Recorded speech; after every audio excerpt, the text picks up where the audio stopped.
Bom dia, Eli. Bom dia, quem está chegando, sejam bem-vindos. Hoje, capítulo 14 de Provérbios. Eli, tudo bem com você? Tudo bem, bom dia. Você está em meditação em Provérbios. Convido você a pegar a sua Bíblia, seu bloco de anotações e anotar as pérolas de hoje, anotar o que o Espírito Santo vai falar com você de uma forma muito individual. A Sueli hoje vai trazer o que ficou importante para ela, o que ela entendeu, Deus falando com ela, mas você está convidada a fazer a sua anotação aí. Deixe o seu comentário, depois você vai lá no YouTube e deixe o seu comentário nos comentários, assim fica gravado e participe conosco. Qual versículo ficou mais importante para você? Deus vai tratar com a nossa vida, vai edificar a nossa vida, a vida das pessoas que vão ouvir essa meditação daqui a alguns dias, talvez daqui a algumas horas, ou talvez daqui a alguns meses, e Deus vai continuar edificando a vida de cada um. Então, não perca a sua oportunidade de interagir conosco, de participar conosco. Seja bem-vinda.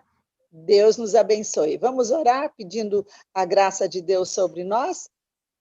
Feche os seus olhos. Por que fecha os seus olhos? Porque assim você desliga do seu meio ambiente, do que você está fazendo, e olha para dentro de você.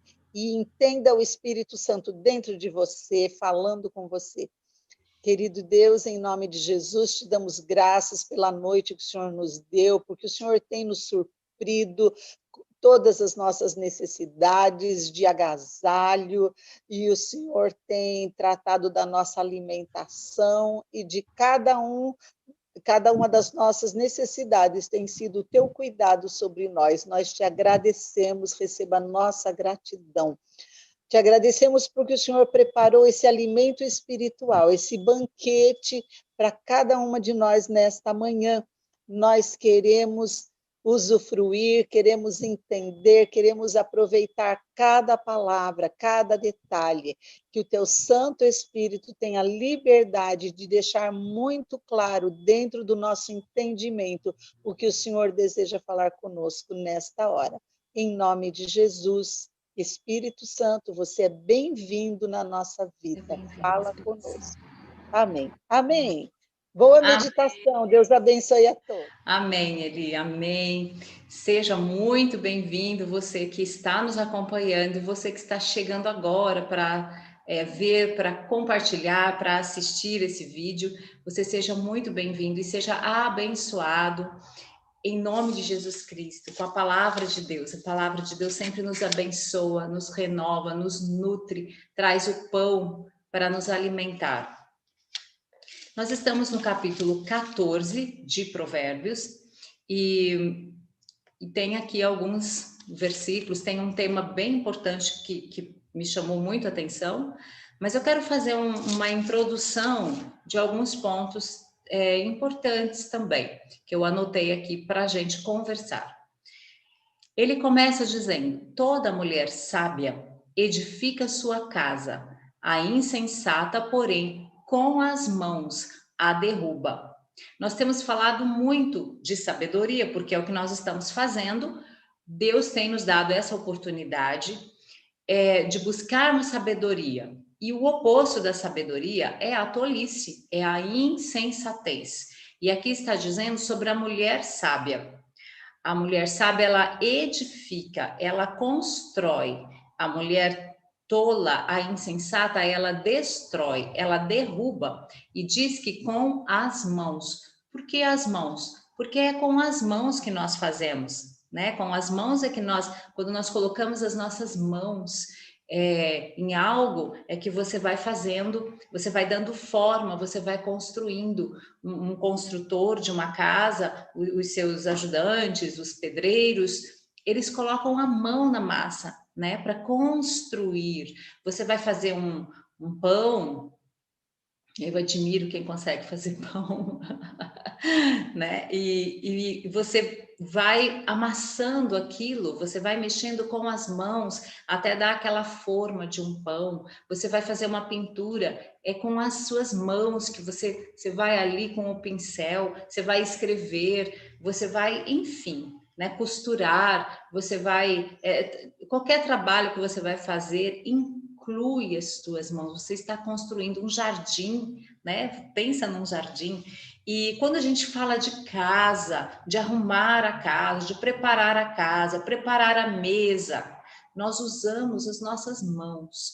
Então, com as nossas mãos, nós podemos edificar ou derrubar. Então, veja, gente, que há um ponto, né, que a gente decide, que a gente escolhe. As suas mãos estão aí, há uma construção para ser feita e há uma construção que você precisa manter. O que você vai escolher fazer com as suas mãos, né? Você vai construir, você vai ornamentar, você vai enfeitar, você vai cuidar da sua casa ou você vai destruir. Quando a gente fala casa na Bíblia, tem alguns significados, né? Aqui está falando da mulher, que pode ser a mulher mesmo, eu e você, mulher, que temos a nossa família. Como nós edificamos a nossa família ou como nós destruímos.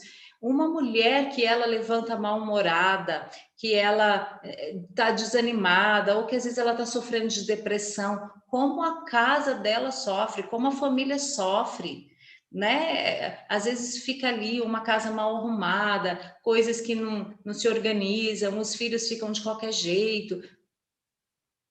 E espiritualmente também, a mulher tem um papel tão importante na família de aconselhar, de trazer a palavra de Deus, de dar uma direção. Olha, vamos ler a palavra de Deus, vamos orar, vamos buscar a Deus, um conselho.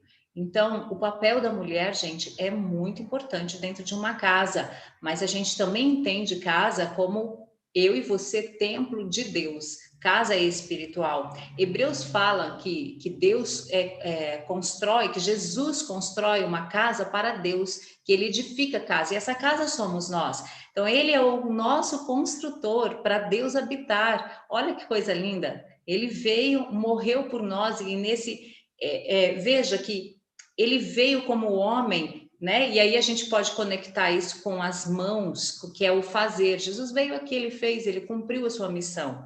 Ele edificou e está edificando casas para Deus.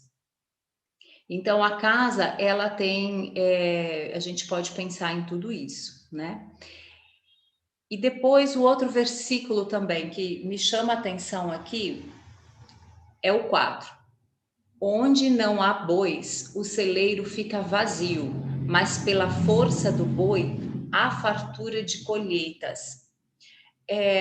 O boi, ele é um animal muito aproveitado na agricultura quando se prepara a terra, né? Hoje tem mecanismos modernos, enfim, mas dentro da evolução das máquinas, né, de agricultura, o boi, ele puxa o arado, o arado é aquele material, aquele instrumento que lavra a terra, né? Lavrar a terra para descompactar, deixar ela menos dura, para permitir que ali entre mais água, que entre sol, e que as raízes da semente que você planta, que vai crescer, que possa se desenvolver melhor. Então, olha como é importante a gente lavrar a terra, né? Arar a terra. Você revolve, é um movimento de revolver a terra, porque vai permitir tudo isso, as raízes daquilo que você planta se estenderem com mais facilidade, com mais firmeza. Então, o boi, ele é muito importante. E se você não tem o boi para ajudar nesse trabalho, para você fazer manual, fica uma sobrecarga muito grande, muito demorado. Então, o boi tem essa função no arado, né? E ele diz: onde não há bois, o celeiro fica vazio. Por quê? Porque você não consegue. Primeiro que fica mais demorado, mais difícil, e o solo, quando ele não está bem preparado, a semente não vai germinar, não vai crescer, ou cresce, mas morre, porque as raízes não conseguem ir fundo, né? Então, é muito importante. E aí o boi para nós, ele significa uma força, é a força que nós temos. É alguém que te ajuda. Quem que te ajuda? Eu fico pensando assim, o quanto eu tenho aprendido muito, o quanto nós não podemos viver sozinhos, o quanto nós não conseguimos dar conta sozinhos. Então, há algo, né? Há uma pessoa, há pessoas que te ajudam no seu trabalho, nas suas atividades, no seu ministério, em tudo que você faz, você precisa de pessoas. Alguém consegue educar um filho sozinho? Não consegue, gente. Você precisa ter ali o pai, você precisa ter, às vezes, um conselho de uma avó, né? A ajuda de uma tia, ou você precisa de uma babá que nos primeiros anos ali esteja com você. Enfim, você precisa de pessoas. Você vai desenvolver um ministério, você não faz sozinho, né? Eu e a Eli estamos aqui juntas. É muito certo que se eu não tivesse ela aqui ao meu lado, não tivesse outra pessoa, eu não estaria fazendo isso aqui, né? Então, quando a gente está com alguém, nós temos força, força. Jesus, lá no capítulo 17 ou 16 de João, capítulo 17, que ele faz a oração, né, pelos discípulos. Ele fala que eles permaneçam juntos, unidos, assim como e tu, eu e o Senhor somos um, que eles também sejam um, porque é uma força na união, né? Há uma força, e ele mesmo deixou, quando estiverem 2 ou 3 reunidos, aquilo que a igreja estabelecer na terra será estabelecido no céu. Então há um poder muito grande quando nós estamos juntos, né? E também me vem à mente a história da Torre de Babel. Você lembra o que Deus falou? Deixa eu ver se eu acho aqui, acho que é Gênesis 11. Gênesis capítulo 11. Deixa eu ver a parte que Deus fala. Ó, versículo 7. Vamos descer e confundir-lhes a linguagem. Não, perdão, é o 6. O povo é um só e todos têm uma só língua. Agora que começaram a fazer isso, já não haverá restrição para tudo o que intentarem fazer. Olha, gente, que coisa incrível que é você estar unido com alguém, com outras pessoas, né? O casamento é uma união para 2 pessoas caminharem juntas nessa terra, edificarem uma família, uma casa. Então, o boi, ele tem esse significado para nós, né? E na hora que você vai preparar, que você vai plantar a sua semente, quem é que te ajuda? Você precisa de força, você precisa de ajuda. Não viva sozinho, não queira fazer tudo na força do seu braço. Você junto com alguém, você é mais forte, você tem muito mais força. E depois o versículo 7 também, que eu queria comentar com vocês. Foge da presença do homem insensato, pois nele não acharás palavras de conhecimento. Foge, foge. Quando a Bíblia fala para nós foge, é para fugir. Foge, né? Tem outro texto que diz que é para a gente. Tem situações que nós temos que fugir. A gente não pode ficar, mas e se? Nós temos que fugir imediatamente. Aqui está dizendo foge da presença do homem insensato. Eu não estou falando de você não ter amizade, não ter relacionamento com pessoas que não vivem a mesma palavra, o mesmo propósito que você. Mas se você está ali com o objetivo de evangelizar, de ajudar essa pessoa, de levar para ela o evangelho de Jesus, e ela não quer, ela deliberadamente, conscientemente, ela não aceita, então é melhor você deixar. Sabe, porque a insensatez, ela pode contaminar você. Então você precisa você precisa ter o time, né? Qual é a hora que, até que ponto? Qual é o limite que eu estou com essa pessoa, que eu falo com ela? Qual é o tanto de amizade que eu vou desenvolver com essa pessoa para que eu possa influenciá-la e não me deixar influenciar. Agora, se essa pessoa realmente quer, faz a opção de viver na insensatez, foge dela, foge. O Salmo 1 nos aconselha isso, né? Que bem-aventurado é aquele que não anda segundo o conselho dos ímpios, que não se assenta na roda dos escarnecedores. Você tem ali uma rodinha de pessoas que estão escarnecendo, que fala tudo que não deve, que fica falando mal dos outros, fofoca.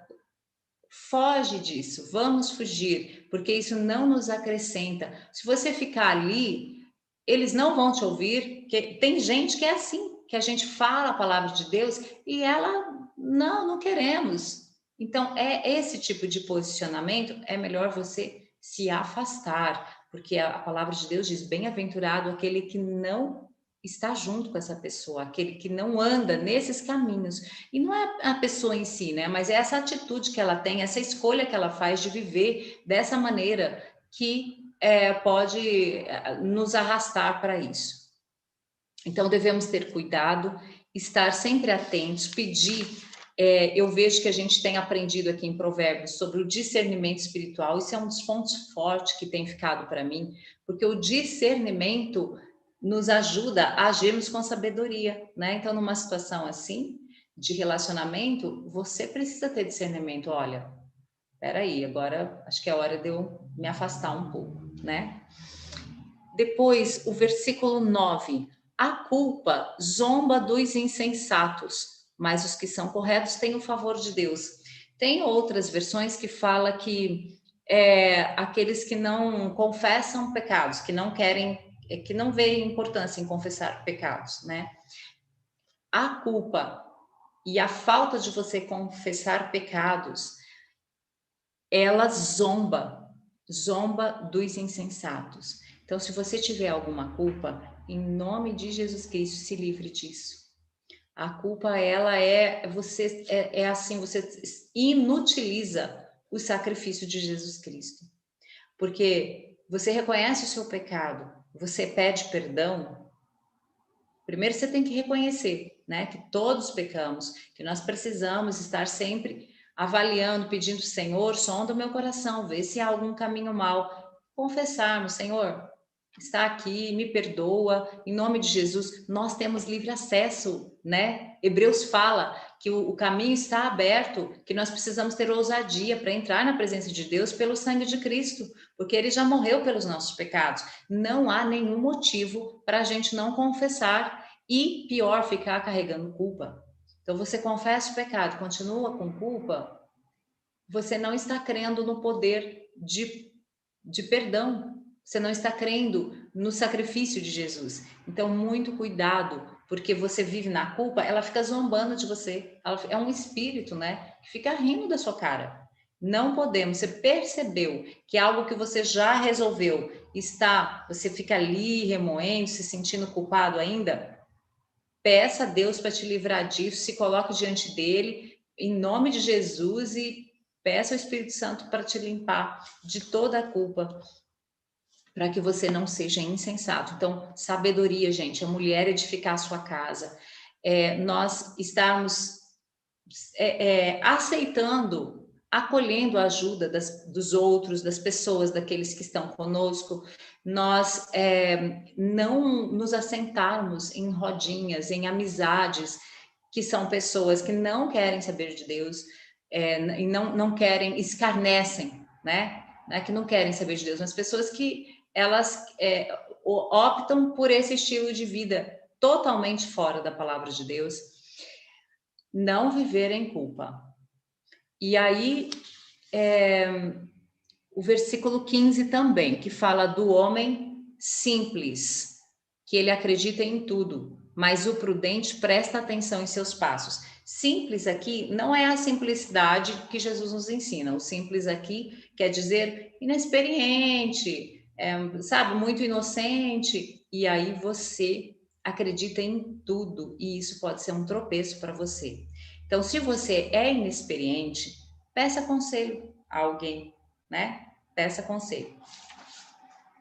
E aí eu quero ir para o versículo eu quero pegar agora 2 versículos que é um tema que falou muito comigo, é o 5 e o 25, que é sobre testemunha. A testemunha verdadeira não mentirá, mas a falsa se desboca em mentiras. E o 25 diz: a testemunha verdadeira livra as pessoas, mas o que fala mentiras é traidor. A testemunha é aquela pessoa que ela viu, ouviu, ou experimentou, vivenciou fatos, alguma coisa, alguma situação, ela experimentou. Então, ou alguém que viu, né? Ela é alguém que dá veracidade a um fato. Ela vai dizer se aquele fato é verdadeiro ou não. E aí nós somos testemunhas, né? Geralmente a gente fala em testemunho assim, eu recebi algo do Senhor, quero dar o meu testemunho. Conta o testemunho de alguma coisa.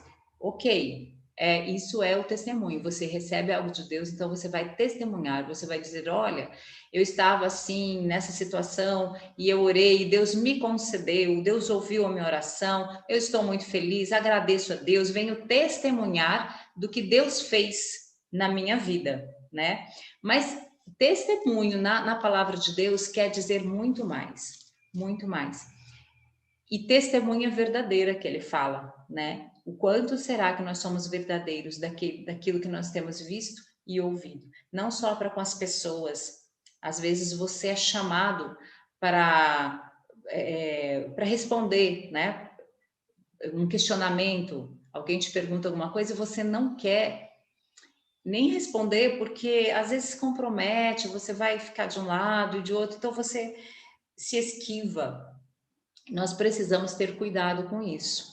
Precisamos ter muito cuidado, e aí entra de novo o discernimento para saber se você, né, pode não dar o testemunho, se você pode não falar o que você viu, o que você ouviu. Nós precisamos ter muito cuidado. Algumas testemunhas na Bíblia. José, Gênesis 37, 2. Você deve conhecer a história de José, né? E ele aqui era um menino, um adolescente, provavelmente, e diz assim, ó. Essas são as gerações de Jacó. Aos 17 anos de idade, José cuidava dos rebanhos com seus irmãos. Ainda jovem, auxiliava os filhos de Bila e os filhos de Zilpa, mulheres de seu pai. E José levava a seu pai más notícias a respeito deles. Às vezes, tem pessoas que gostam de ficar se metendo onde não é chamado, né? Nós não devemos fazer isso. Contando tudo que o outro fez de errado. Não é exatamente isso, mas José, ele tinha um compromisso com o pai dele. O pai dele recebia as notícias através dele, e ele não se importou com o que os irmãos, a maneira que os irmãos iriam tratar. Ele contava para o pai as más notícias. Então, o testemunho de José era verdadeiro. José não estava enganando o pai dele, falando, né, ou contando meia verdade. Ele dizia aquilo que ele via. E assim somos nós. Quando nós vamos dar testemunho de alguma coisa, nós precisamos contar exatamente o que vimos, sem meia verdade. Não existe na palavra de Deus meia verdade. Jesus não é metade. Verdade é ele, né? Ele não é pela metade. Ele é pleno, ele é inteiro. Então nós somos filhos de Deus, fomos comprados pelo sangue de Jesus Cristo. Nós precisamos viver na verdade a qualquer preço. Muito cuidado, porque nós vivemos numa rotina que, às vezes, sem perceber, nós somos pegos nessa questão de falar, né, o que não é, às vezes é mentira mesmo. Não podemos, queridos, não podemos fazer isso. E então José, ele tinha esse compromisso e ele era fiel àquilo que ele tinha visto, né, não importando com as consequências de ser essa testemunha fiel e verdadeira. Os apóstolos, gente, os apóstolos, o que aconteceu com eles é incrível, né? Como eles foram testemunhas fiéis, verdadeiras.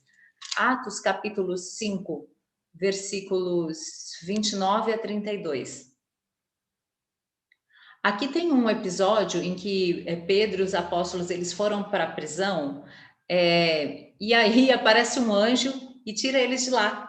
E de repente eles estão pregando no templo, eles estão falando, anunciando o evangelho no templo, e aí vão contar para o sumo sacerdote, né?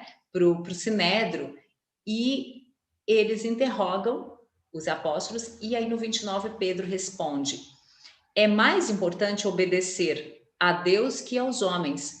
O Deus de nossos pais, ao testemunho agora, ressuscitou a Jesus, a quem vós matastes, pendurando-o no madeiro. Sim, Deus, com a sua destra, o elevou a príncipe e salvador, para conceder a Israel o arrependimento e o perdão de pecados. E nós somos suas testemunhas. Somos testemunhas dessas coisas. E também o Espírito Santo que Deus concedeu aos que lhe obedecem. Nós somos testemunhas de que Jesus morreu, que Deus o colocou à sua destra, o elevou a príncipe. Para quê? Para conceder o arrependimento. Nós somos testemunhas disso, né? É o que Pedro está falando aqui. E ele diz mais que o Espírito Santo também é testemunha. Tem o Espírito Santo testemunhando tudo o que acontece, tudo nos céus e na terra. Ainda em Atos, capítulo 20, versículos 20 e 21. Agora é com Paulo. Olha o que Paulo diz. Ele está ali provavelmente numa reunião com presbíteros, e ele diz assim, ó: não me esquivei de vos anunciar nada que fosse benéfico, ensinando-vos publicamente e de casa em casa, testemunhando tanto a judeus como a gregos o arrependimento para com Deus e a fé em nosso Senhor Jesus Cristo. Testemunhando. E sabe, no 19 ele fala que é isso que ele vinha vivendo era com lágrimas e provações, mas ele diz: eu não me esquivei de testemunhar daquilo que eu tenho que testemunhar, de Jesus, do Filho de Deus que veio, que me encontrou. Eu não me esquivei, eu estou anunciando, ainda que eu seja preso, ainda que eu estou em prisões, em lágrimas, em clamor, eu não me esquivei de testemunhar. Então, aí é que eu falo para você que nós precisamos ter sabedoria, pedir a Deus para nos orientar, para a gente não se esquivar de dar testemunho do que nós precisamos dar. Nós somos testemunhas do Senhor. Olha o que ele mesmo diz isso, viu? Vamos ler em Isaías 43. Ele nos nomeia, o Senhor Deus, o Criador dos céus e da terra, nomeou eu e você para sermos testemunhas dele. Vamos ler esse trecho aqui. O amor de Deus é tão grande, né? Ele confia na gente. Olha, do 10 ao 13. Vós sois as minhas testemunhas, diz o Senhor, e o meu servo a quem escolhi, para que o saibais, creiais em mim e entendais que eu sou o mesmo. Antes de mim nenhum Deus se formou e nenhum haverá depois de mim. Eu sou o Senhor e além de mim não há Salvador.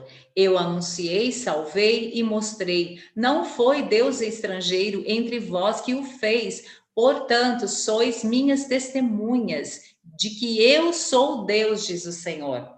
Deus está dizendo a alguém que possa testemunhar a meu respeito. Num versículo anterior, as nações se ajuntam e ficam perguntando, e ele fala assim: apresentem suas testemunhas. Vocês, nações que confiam nos seus deuses, apresentem testemunhas.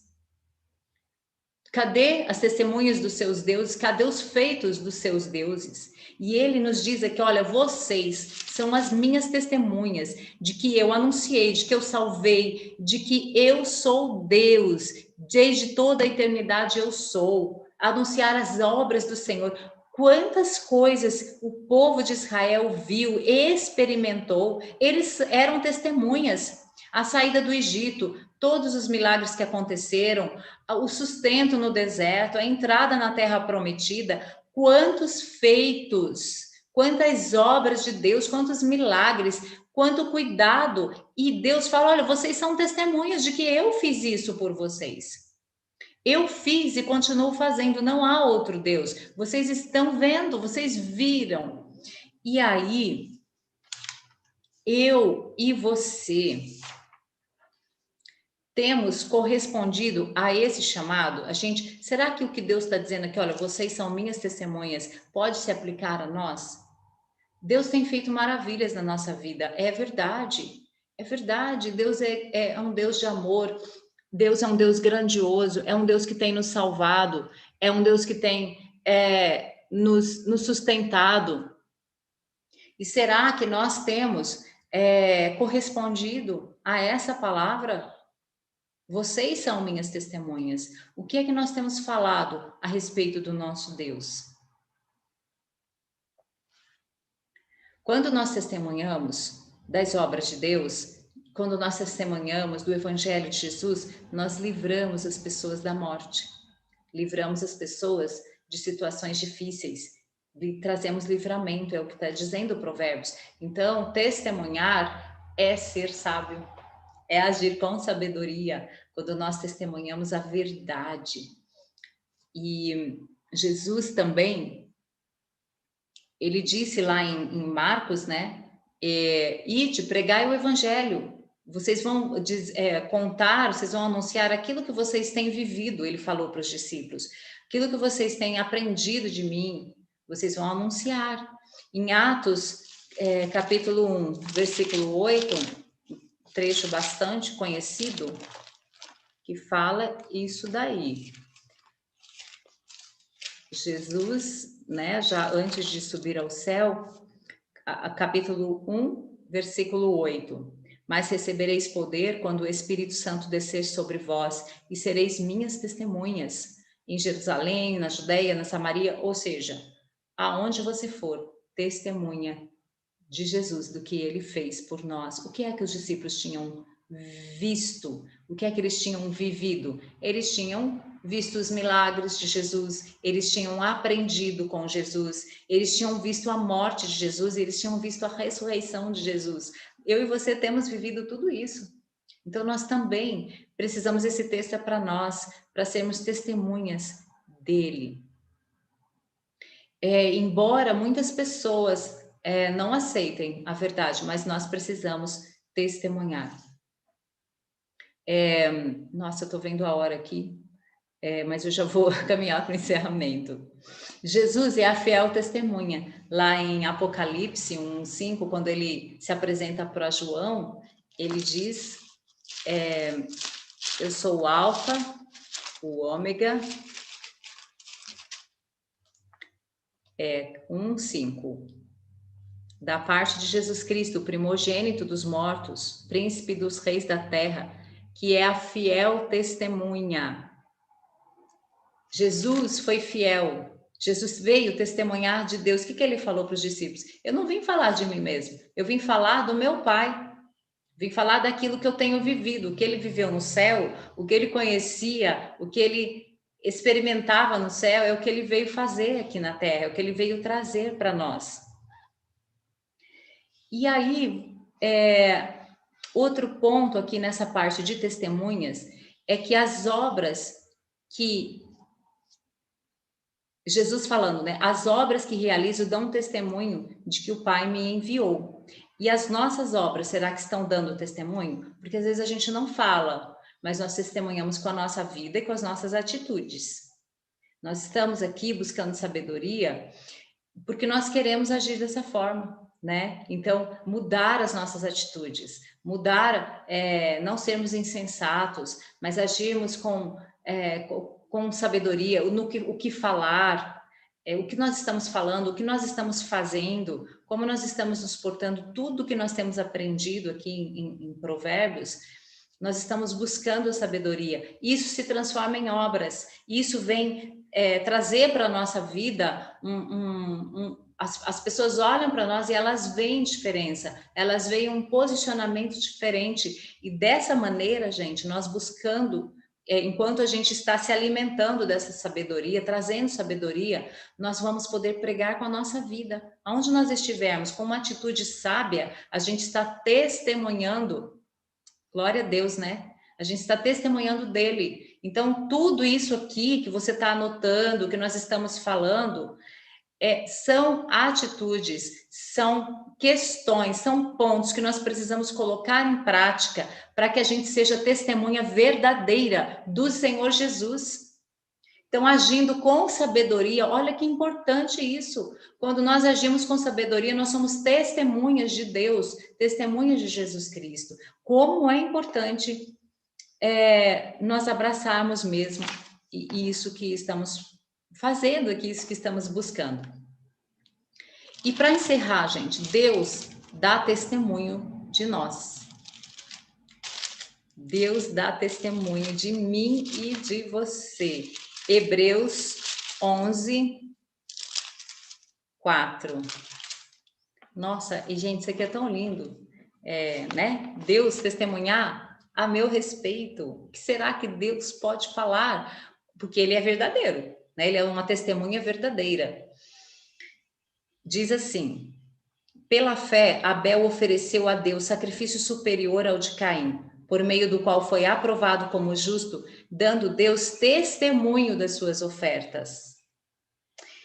E mesmo depois de morto, ele ainda fala por meio dela. Olha o testemunho de Abel. Deus testemunhou sobre a oferta que ele fez e até mesmo até hoje, depois de morto, essa oferta ainda dá testemunho, ainda fala. É muito lindo isso, né? Deus dá testemunho das nossas ofertas. Deus dá testemunho das nossas atitudes. O que será que Deus está falando de nós? O que Ele está testemunhando? Ele fala sempre a verdade, né? Nesse mesmo capítulo, no versículo 16, que eu queria ler também, ó. Mas agora almejam uma pátria melhor, isto é, a celestial. Por isso também Deus não se envergonha deles, nem de ser chamado o seu Deus, porque já lhes preparou uma cidade. Que coisa linda! Esse capítulo está falando dos heróis da fé, né? Todos eles, que eles venceram, que eles ficaram firmes na promessa. E Deus está aqui falando que não se envergonha deles. Olha o testemunho que Deus está dando desses homens. Deus não tem vergonha de todos eles aqui. Ou se você vê Noé, Abraão, a Sara, tanta gente aqui, o Abel, né, Jacó. Deus dá testemunho deles, não se envergonha. Deus está falando assim, eu não me envergonho deles. Que Deus possa falar isso de mim e de você, que a gente abrace a sabedoria, que a gente abrace cada ensinamento, o temor do Senhor, confiar nele, se entregar, não desistir, perseverar, não ficar falando, né, não deixar qualquer coisa sair da nossa boca, mas ter palavras sábias, palavras que edificam, construir bem a nossa casa, tudo isso que temos aprendido, tantas outras coisas, a disciplina, aceitarmos a disciplina, não sermos soberbos. Tudo isso, Deus vai dizer, olha, eu não me envergonho de vocês. Então, se nós agirmos com sabedoria, o Senhor vai poder dizer de nós a mesma coisa. Por isso também, Deus não se envergonha deles, nem de ser chamado o seu Deus. Amém, queridos? Que a gente possa viver assim, né? Viver de forma que Deus venha testemunhar de nós, dizendo que nós vivemos em sabedoria, que nós, assim, cultivamos a nossa vida. Amém? Eli, fale aí. Ai, que coisa linda, gente! Esse tempo de meditação tem sido muito precioso para todos, com certeza. Para mim tem sido uma grande bênção. Todos os anos eu procuro, pelo menos 2 vezes no ano, no primeiro semestre e no segundo, ler o livro de Provérbios. Eu procuro fazer isso. Mas cada vez que eu leio, o Espírito Santo traz novas novas revelações. E este ano, esse mês de janeiro, tem sido surpreendente, tem sido uma explosão de novidades. Eu tinha lido esse versículo, Sueli, que fala sobre o boi, mas eu passei já querendo ver o resto do capítulo e não prestei atenção, mas fiquei com essa indagação. O que o boi entrou aqui? Deve ter um significado, mas qualquer hora eu procuro. E hoje você trouxe de uma forma muito completa. É a nossa força. E É a enquanto a gente força. está ouvindo você falar, eu estou aqui com a Rosalina, nós estamos seguindo aqui juntas, e nós conversamos sobre isso. E a Rosalina falou: o boi é a nossa força. E É, logo em seguida você foi completando. Então, nós vamos meditando junto, nós vamos crescendo junto, tem sido maravilhoso.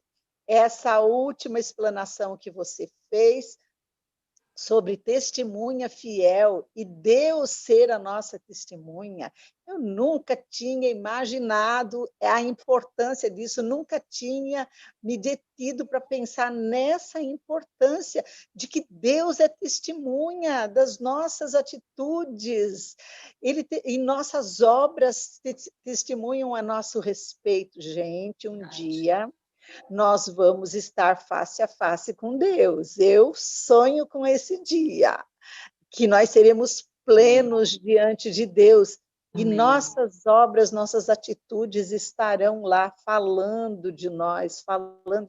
Deus vai estar testemunhando de nós. Gente, é muito sério isso, é muito importante. Nós não podemos viver de qualquer maneira, deixa a vida rodar, hoje é hoje, amanhã é amanhã, e ficou para trás. Não, cada minuto, cada segundo tem uma importância para a eternidade na nossa vida. Nós Verdade. não estamos aqui a passeio, nós não estamos aqui só para ser feliz, inclusive para ser feliz, mas não é só para isso, né? É As nossas verdade. obras testemunham de nós. Muito linda a meditação que você trouxe para mim, foi muito edificante.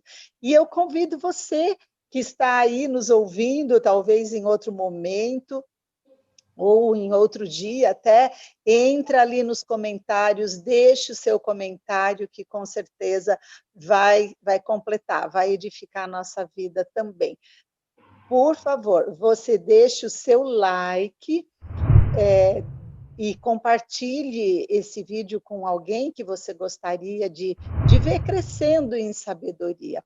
Com certeza vai abençoar outras vidas. E amanhã temos mais, e leia o capítulo antes de vir aqui para a nossa meditação. Com certeza será bem mais proveitoso. Quero orar com você, né, pedindo a Deus que essa palavra se torne verdade em nós. Pai querido, muito obrigada por tudo que o Senhor tem ministrado no nosso coração, por essa oportunidade de aprendermos sobre a sabedoria, adquirindo, para que a gente viva de acordo com a tua palavra, com os teus princípios, de que o Senhor possa testemunhar de nós, como o Senhor testemunhou de Abel, o Senhor possa também falar a nosso respeito, com a tua verdade. Em nome de Jesus, nós te agradecemos. Amém. Até mais, até Até amanhã. mais, muito obrigada, gente. Até amanhã.